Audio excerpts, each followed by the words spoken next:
Halo, assalamualaikum warahmatullahi wabarakatuh. Berjumpa lagi dengan Agus Suryanto from Toily. Bagaimana kabar kalian semua kawan? Semoga kalian baik-baik saja kawan, dan semoga tambah bahagia, beribadahnya lebih mantap lagi. Di perjumpaan kali ini saya akan melanjutkan video kemarin ya, tentang freshwater yang campur oli ya. Dan olinya itu di freshwaternya ya, tapi di Carter itu olinya masih bagus dan aman.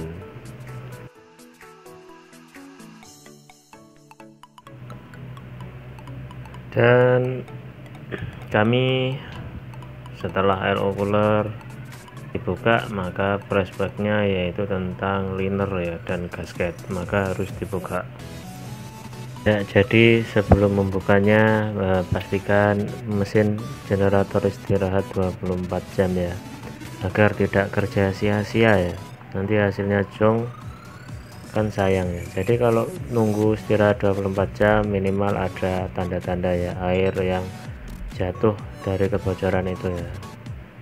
Nah, ini saat dibuka begini kan langsung terlihat ada air sebanyak 2 sendok ya, 1 sendok atau 2 sendok itu. Nah, itu makanya karena saking sedikitnya ya, jadi air itu tidak masuk ke Carter ya.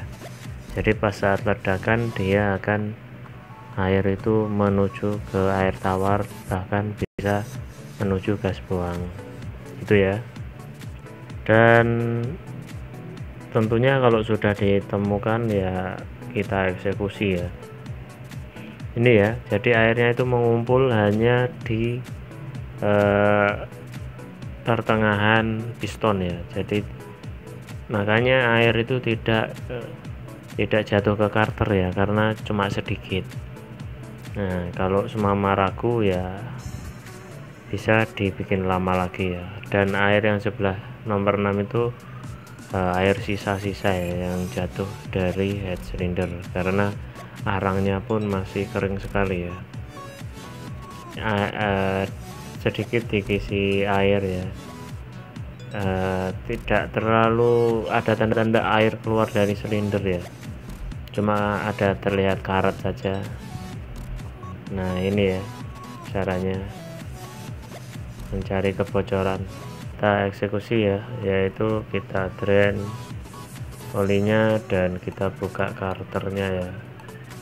Jadi Carternya harus dibuka dahulu ya, seperti overhaul. Di video sebelumnya sudah saya tutorialkan tentang overhaul generator ya. Jadi di sini tidak saya ceritakan secara mendetail, cuma rangkuman saja ya. Dan ini adalah gasket yang sudah dibuka ya. Itu juga perlu dicek, bisa jadi kebocorannya itu terletak pada gasket juga bisa jadi, atau bisa jadi di nok-noknya nah ini silindernya harus disiapkan juga yang baru ya. Nah, itu tadi bisa di screenshot nomor 4 nomornya ya. Kalau belum ada persiapan spare part ya, takutnya nanti setelah dibongkar nggak ada spare partnya kan ya lucu. Ini ring piston, buat pasang ring piston ya. Kalau nggak ada ini ya bisa juga sih, tapi manual agak sulit ya, harus orang 4 ya, masukin satu-satu ringnya. Ini untuk filter oli ya. Jadi pipa yang menuju Carter bawah itu dilepas ya. Nah, kita cek lagi di bagian bawahnya, siapa tahu ada kebocoran di tempat lain. Jadi dalam mencari sesuatu diagnosa kebocoran itu dicari di tempat yang lain juga ya, walaupun sudah ketemu aslinya. Nah, cara membuka head silinder ya, seperti biasa kita ada toolnya untuk membukanya ya, yaitu ya dimodif-modif sendiri lah ya. Ini aja dari plan yang dibuat ya, bisa menjadi alat ya buat membuka liner. Dan di video sebelumnya saya juga sudah perlihatkan cara buka liner ya. Nah, ini sengaja tidak saya percepat agar Anda tahu sebenarnya bagaimana sih membuka liner itu, karena di video sebelumnya ada yang bertanya, "Bang, liner saya nggak bisa kecabut, apakah saya blender saja?" Waduh, kayak di blender ya bloknya rusak ya, bisa jadi juga malah sampah-sampahnya akan susah dibersihkan nantinya. Itu karena linernya nggak bisa kecabut. Bisa jadi ya yang di bagian bawah itu nyangkut ya, jadi mungkin ukurannya tidak sesuai ukuran atau miring, nah, atau bautnya ikut muter. Memang kita harus pastikan ya bautnya itu tidak boleh mutar. Kalau semama bautnya tidak mutar ya, terus bagian bawahnya tidak nyangkut, dijamin ya bisa keluar ya linernya.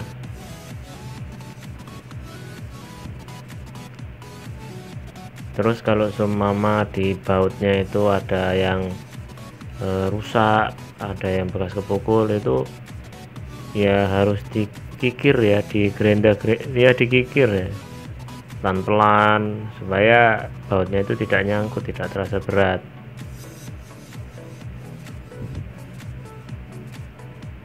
Gitu aja sih. Biasanya kalau liner tidak bisa kecabut itu ya biasanya nyangkut ya di bagian bawah ya. Tapi kalau semama ada lengket sekali ya, bisa juga susah kecabut ya. Kalau yang sudah lengket sekali itu memang harus baut yang tengahnya ini harus yang agak gede ya, jadi biar lebih kuat dan tidak patah, dan bukanya harus pakai pipa ya. Nah, ini kan sudah tercabut. Nah, kalau jadi dua tahap ya, bagian atas dan di bagian bawah itu bisa tercabut seperti ini ya hasilnya. Nah, di bagian air tawar sini ada yang keropos ini ya, kelihatan titik-titik itu bocor itu, walaupun di silinder liner bagian dalam itu tidak terlihat, tapi di sini sudah terlihat tandanya bocor ya. Memang kecil sekali ya. Dan ini bagian dalamnya ya, nanti bisa dibersihkan ya. Pastikan ya bloknya jangan sampai keropos ya. Kalau keropos walaupun dipasang liner baru ya tetap bocor ya, terutama di bagian tempat o-ringnya. Dan cara pemasangannya sudah ada video sebelumnya. Nah, ini sudah dipasang liner baru. Cara pasangnya ya tentunya dibersihkan ya, gampang lah pokoknya, ada di video sebelumnya untuk memperingkas waktu ya. Terus ini cara pasang ring piston pun juga sudah ada video sebelumnya yang lebih detail. Di sini saya hanya mengulang-ulang lagi ya, dan di sini ada part numbernya ya, walaupun tidak agak jelas tapi mudah-mudahan bisa dipahami lah, bisa di screenshot ya. Dan ringnya itu ada 3, ring oli ya, ring primary dan secondary ya. Itu bentuknya pun beda-beda ya.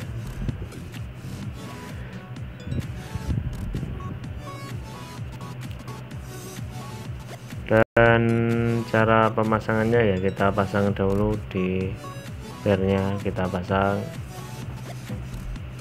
dan kemudian ring olinya bagian atas ini antara sambungannya itu harus berlawanan ya. Kalau yang pirnya itu di bagian bawah, maksudnya sambungan bagian bawah, nah sambungan yang bagian luar bagian atas, gitu aja. Nah ini kita pastikan harus posisi top ya. Nah, top itu bagian atas.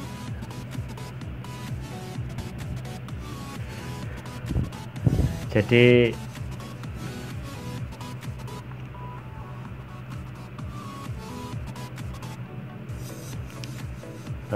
di bagian sela-sela untuk ring piston itu kan ada kerak-kerak ya. Jadi kerak-keraknya itu harus dibersihkan dahulu ya.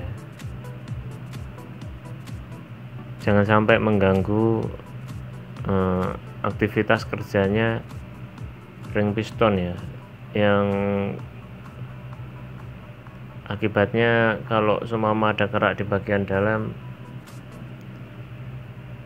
itu ya otomatis kefleksibelannya itu tidak main ya, yang bisa mengakibatkan kerusakan pada silinder liner ya. Apalagi ring piston begini kan tajam. Nah ini kan kayak seperti pegas ya, agak ngeper. Dan cara pasang ring piston model kecil ini enggak terlalu susah ya.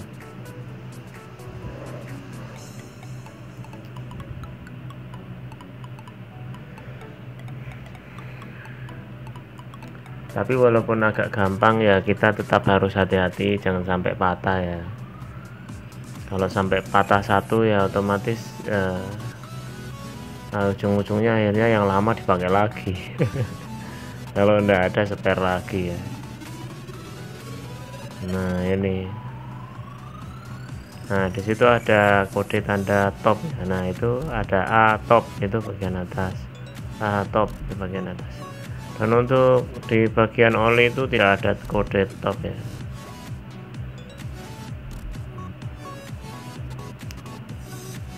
Tapi tidak apa-apa lah, kita kira-kira saja. Oke, nah setelah itu di bagian sini kita antara sambungan ini jangan ditaruh di sejajar arah ya. Jadi di bagiannya itu kayak agak segitiga lah, kayak ada di bagian ya, intinya di segitiga lah intinya, biar tidak bocor kompresinya ya. Kalau semua dipasang sejajar nanti olinya itu cepat habis ya, karena oli itu tetap bocor ke kompresi ya, jadi ikut terbakar lah, lama-lama habis olinya itu, cepat habis, dan asapnya pun agak kebiru-biruan, bahkan coklat, bahkan hitam ya, hitam karena olinya itu ikut kebakar. Nah ini tulisannya ya. Untuk metal bearing bisa di screenshot nomornya, dan ini yang lama ya, tapi ini made in China. Tapi kalau yang penggantinya itu nomornya agak beda, tapi ukurannya sama karena made innya beda ya, made in Brazil. Yang made in Brazil itu nomornya ya beda, tapi ukurannya sama sesuai seri. Di screenshot ya nomornya, siapa tahu dibutuhkan. Oke, cara pasangnya tentu saja untuk pengikatnya kita pasang di ring pistonnya ya, kita ikat dan kita pukul menggunakan kayu. Dan di sini terjadi kegagalan, nah miring kan, itu jangan dipaksa terus ya, jangan dipukul terus. Kalau dipukul nanti bisa patah ringnya. Berhenti dulu, kita bongkar lagi. Di ada dua ring ya yang belum masuk, jadi dilepas, dikelonggari, terus diikat kembali ya, dipastikan rata ya, rata, agar ringnya itu bisa masuk ke dalam noknya ya, di dalam jalurnya, sambil ditekan menggunakan kayu yang rata, terus diputar. Nah, kalau sumama sudah yakin sudah masuk ya, tentu saja kita pukul kembali ya. Nah, ini dan hasilnya jos ya, masuk, selesai. Setelah itu kita putar flywheelnya. Oh ya, sebelum pemasangan metal bearing kita harus kasih oli ya. Begitu juga di silinder linernya ya, kasih oli. Keras sudah saya putar ke arah bawah ya. Pastikan ya metal bearing di bagian bawah tadi itu tidak jatuh ya. Nah, itu sudah kelihatan ya, itu bahwa metal bearingnya masih terpasang. Nah, ini ya sudah saya putar ke arah bawah, dan metal bearingnya pun tadi kan sudah yakin terpasang. Nah, baru kita lakukan pemasangan ya. Pastikan ya nomornya tadi diingat-ingat, itu nomornya itu harus di bagian ya sama-sama dengan nomornya ya. Kalau sini saya anggap kanan di video, tapi kalau di bagian aslinya kiri. Nah, itu nomornya harus sesuai dengan nomornya.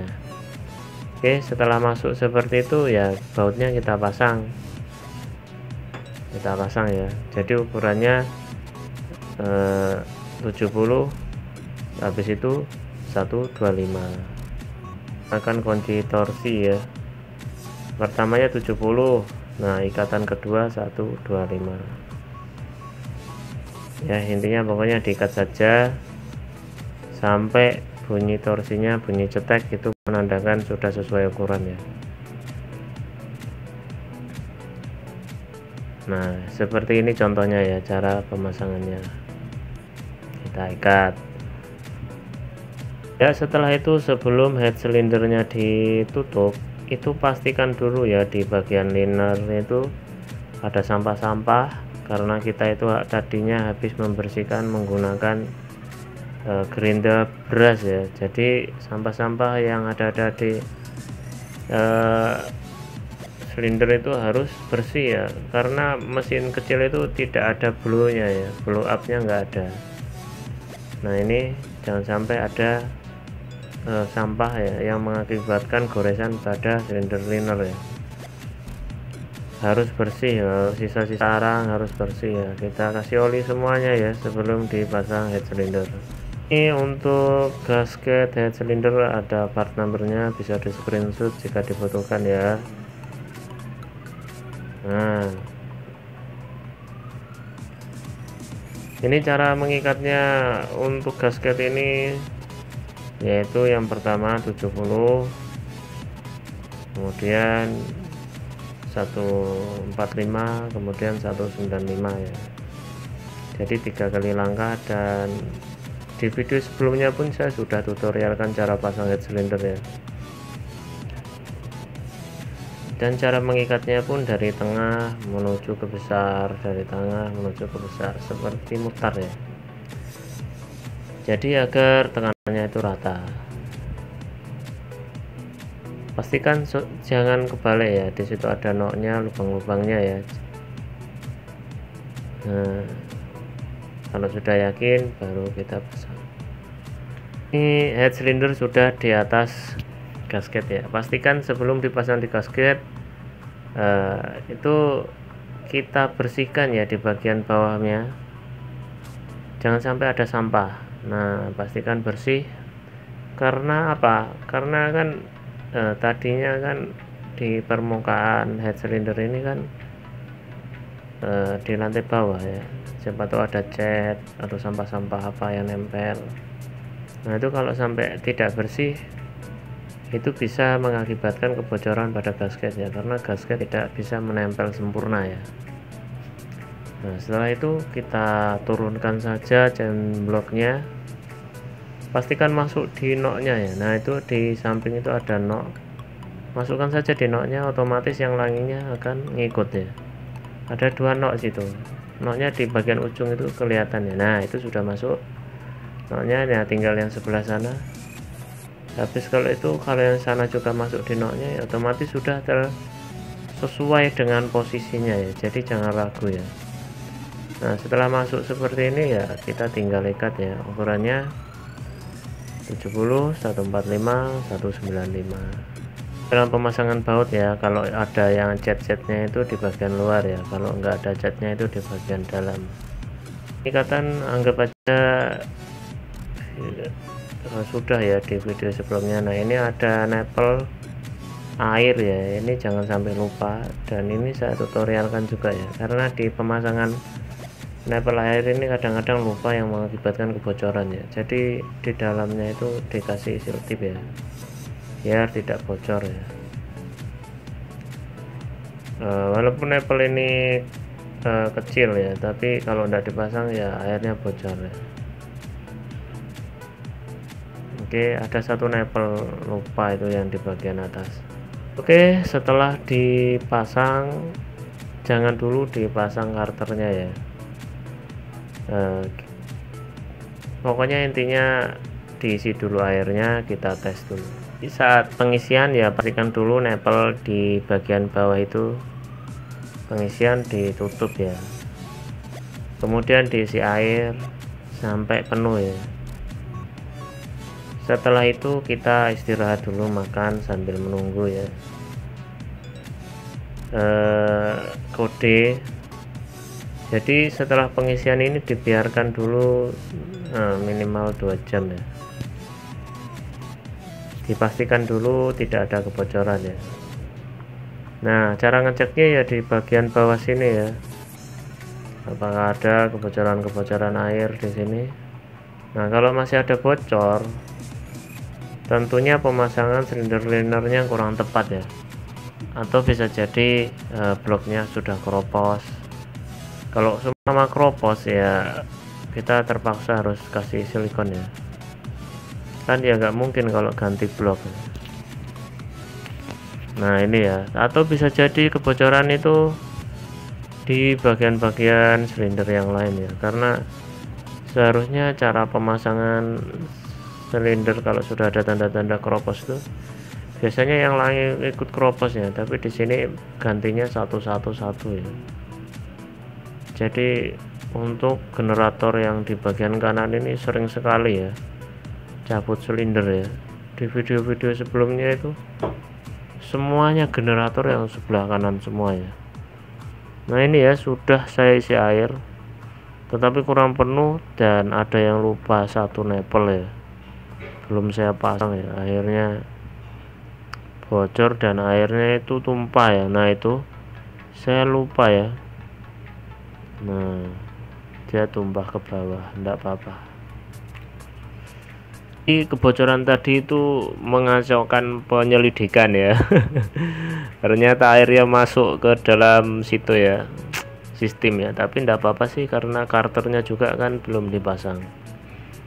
Nah, setelah itu diisi lagi sampai penuh ya, dan memang masih ada sedikit-sedikit agak tanda-tanda sisa ya, tapi wajar itu karena tidak bisa dibersihkan semua. Itu kita tutup di bagian atas, jangan sampai ada sampah masuk, dan kita biarkan dulu selama 2 jam ya. Nah, 2 jam, dan di bawahnya itu dialasi kardus agar kalau semua terjadi kebocoran kan kelihatan tanda-tandanya di kardus ini ada menetes. Nah, ini ya.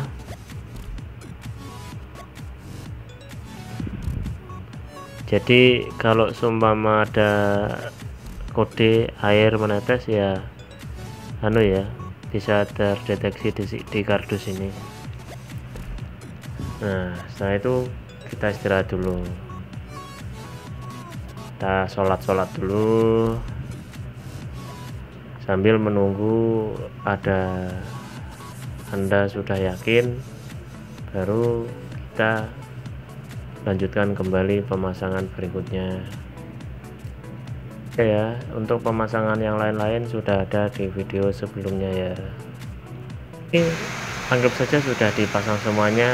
Ini kan tinggal setar awal, jadi banyak kawan-kawan ini ada yang masih kebingungan saat setar awal. Jadi pas saat sudah buang angin, itu kan ada di video sebelumnya sudah dibuang, habis itu disetar ya beberapa kali sampai ada kode bahan bakar keluar dari napel. Ini sudah terlihat ya kode-kode ada bahan bakar yang sudah keluar dari napel ya, cuma di kamera itu tidak terlalu kelihatan ya, tapi di mata fisik itu kelihatan ada kayak seperti bahan bakar yang bocor gitulah ya. Dan itu kelima-limanya ini, kelima injektor ini sudah keluar, tinggal satu ada yang belum. Nah, kita kalau sudah keluar kita stop, stop, stop, atau stop sampai belum ada keluar, kita tetap harus setar terus ya sampai ada tanda-tanda keluar bahan bakar ke injektor, napel injektor ini ya. Tapi pastikan napel-napel yang lainnya itu semua sudah diikat kencang semua ya, exhaust flow nya ya, dan angin-angin yang di sistem dari primary, terus secondary, terus pompa brush stop, itu semua sudah dibuang anginnya, sudah ada proses buang angin. Jadi di video sebelumnya saya sudah tutorialkan cara buang angin ya. Nah, tinggal kalau semua sudah seperti itu kan masih ada sisa-sisa angin di bagian ujung injektor ini sampai ke proses ini. Nah, cara membuang anginnya di bagian branch stop ke injektor ini ya dengan cara kita longgarin semua di bagian napel injektor, jangan diikat kencang dulu, kemudian kita setar ya sampai keluar minyaknya ya. Kita setar sampai berkali-kali enggak apa-apa, kalau sampai belum keluar tetap disetar terus ya sampai bahan bakarnya keluar.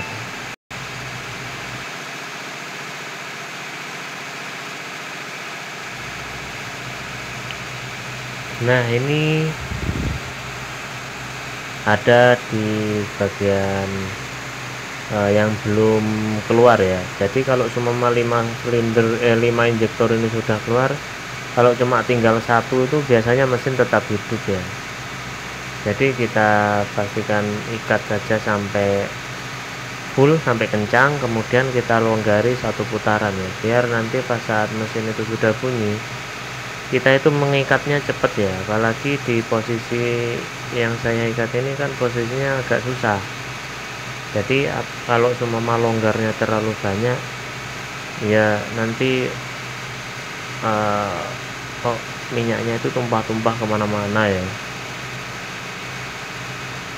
Jadi kita buka saja satu putaran. Nah, kalau pas jalan ya otomatis mengikatnya itu kan lebih cepat. Nah, itu saja sih intinya. Nah, ini alhamdulillah sudah saya ikat semuanya. Kita coba start ya. Oke. Nah, alhamdulillah ya sudah bunyi. Kemudian kita ikat ya yang tadi, yang injektor yang belum keluar. Alhamdulillah kita cek lagi semuanya, jangan sampai ada kebocoran-kebocoran ya, terutama di bagian bahan bakar. Kita cek semua napel-napelnya di bagian bahan bakar, kemudian dicek lagi di bagian air pendingin ya. Di air pendingin ini biasanya kalau setar awal itu kan masih ada rongga-rongga di dalam mesin, itu segera ya cepat diisi kembali ya. Kalau enggak nanti alarm low level, karena kan air yang ada di dalam pengisian cooler ini kan terkadang ada air lock lah namanya, angin terkunci ya, air lock. Nah, itu kalau semua pompanya jalan kan otomatis dia Nah, kemudian kita cek bagian bawah untuk jalur oli ya. Jadi pertama kita cek jalur bahan bakar, terus kemudian kita cek jalur air pendingin apakah ada yang bocor, kemudian kita cek bagian oli di oli ya, pelumasan. Apakah ada yang bocor? Nah, terus tekanan semua kita cek ya. Jadi tekanan apakah sudah normal semua ya. Nah, tekanan oli, RPM nya ya, bahan bakar itu ya, kita cek semua. Angin ini angin starting ya. Tadi pas saat pembongkaran kita bongkar juga masalahnya regulatornya, karena kalau tidak dibongkar akan menghalangi kerja kita dalam eksekusi ya. Oke, alhamdulillah begitu saja video ini. Mudah-mudahan video singkat ini bermanfaat walaupun sedikit agak membingungkan ya, goyang sana goyang kiri goyang kanan ya, karena kita sambil kerja ya, nggak bisa video langsung tutorial yang bagus karena saya sambil kerja. Video sederhana ini mudah-mudahan bermanfaat ya, dan jangan lupa bahagia agar ibadahnya lebih mantap lagi. Assalamualaikum warahmatullahi wabarakatuh. See you, terima kasih. Ada yang lupa lagi satu video, yaitu setelah dilakukan overhaul ya, yaitu cabut silinder. Nah ini hasilnya ya, walaupun masih ada sedikit sisa-sisa, itu enggak masalah ya, karena itu mungkin ada sisa-sisa oli yang menempel di dinding-dinding, tapi pastinya sudah ketemu ya untuk kebocorannya ya. Terima kasih, wassalamualaikum, see you. Jangan lupa like, subscribe, and share-nya ya apabila video ini suka, agar bermanfaat untuk orang banyak. See you.